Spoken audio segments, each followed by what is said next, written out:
Hey, what's up? My name's Samuel Leeds. I'm 30 years old. I have a £20 million net worth and I own a lot of properties. I own a castle. And in this video, I wanted to answer the question I get asked all the time, which is, how did I get started? How did I get started in property aged 17 years old? So if you're interested in hearing my story, then stay listening. And if you're thinking about getting into property yourself, maybe you don't have a lot of money, you're from a family of property investors, then maybe you'll get some interesting information and the golden nuggets from this short video. So the first thing I want to say is, when I started out in property, I just read a few books, inspirational, motivational books from people like Robert Kiyosaki. I read a book called Rich Dad, Poor Dad. I read a book called Screw It, Let's Do It by Richard Branson. And I remember reading these books, and I was just finishing school, and I remember just thinking, these guys that are writing these books, they didn't do that well in school,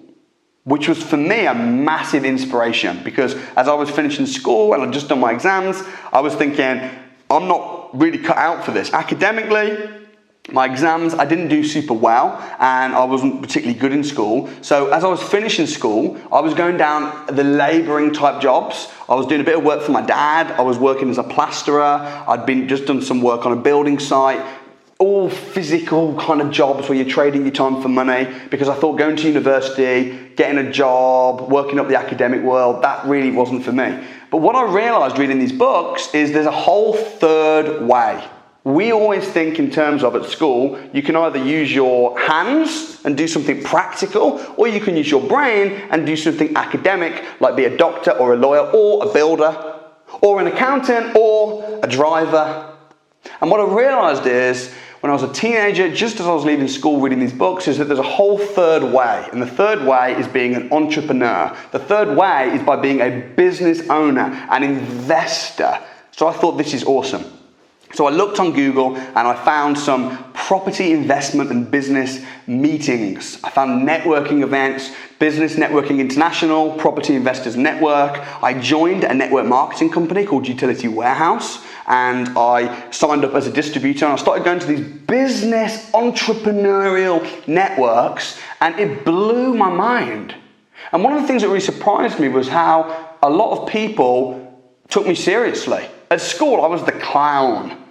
In my family, it was like, oh, you know. Whereas now I'm at these business networking events in a cheap suit, and people were like, oh, so what's your strategy? Well, people kind of believed in me and took me seriously. And I want to give a big shout out as well to my parents, because my parents, my mom, my dad, and my stepdad, you know, although at times, my dad, you know, I had to leave the family business, and he wasn't particularly happy about that. And I was like, I want to be a property investor. But I want to give a shout out to my parents and for the people in my family that did believe in me. I also want to give a shout out to people at these business networking events that actually took me seriously, even when I didn't even take myself seriously, because I learned about property investment. Now, there was a big problem. This is where it gets interesting. So stay listening. I didn't have any money.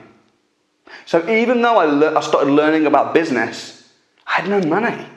So I learned how to find property investments, but how can you be an investor when you don't have anything to invest?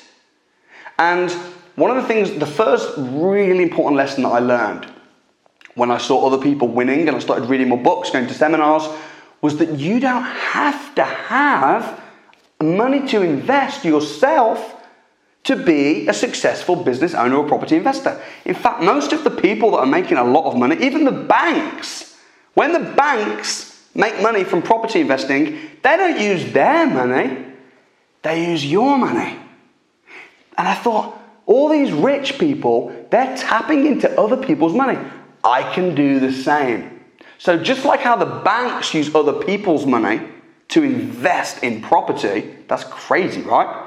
The banks use your money, you save up your money and give it to them, and then they loan it out to people at a higher interest, and they invest in property and stocks. Crazy. That's what all rich people do. So I thought, well, can't I do that? So my very first property was in Birmingham that I found. Really good property. I agreed to buy it for £100,000. It was worth 120. This was in 2009. And I borrowed 100% of the finance to buy this property. I got money from the bank. I raised money. I couldn't get the mortgage because I was too young. And my stepdad, Tim, who I love forever and ever and ever, agreed to basically be like a host of this property, and it was in trust for me. And I purchased this property using my stepdad's financial credit. I used his credit, and I used other people's and the bank's money. I found the property and I purchased this when I was 17. I then rented this property out room by room and lived off of the rent. I'm like, man, this is crazy.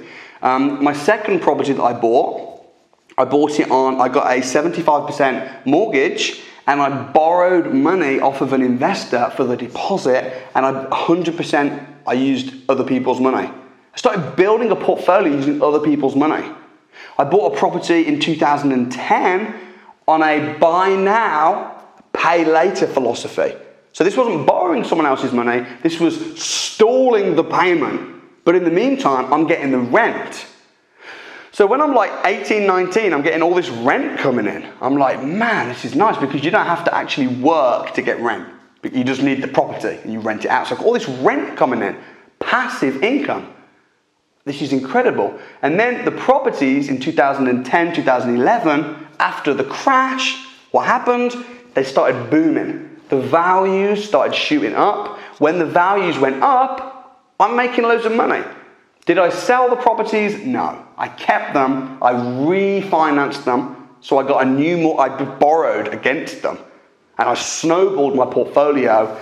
And basically, I'm now 30 and I'm in a lot of debt. I've got millions of pounds worth of debt. But most high net worth individuals are also high debt worth individuals. So although I've got a lot of debt, I've also got a lot of net. And my passive income is very high. And I make a lot of money. And that's how I got started in property. And where am I going now? I guess now I'm in development. I'm buying pieces of land. I'm building houses from scratch. And I've also got this YouTube channel to help people get started in property. And I hope this video was helpful. If it was, hit the like button, drop a comment below, and I'll see you next time.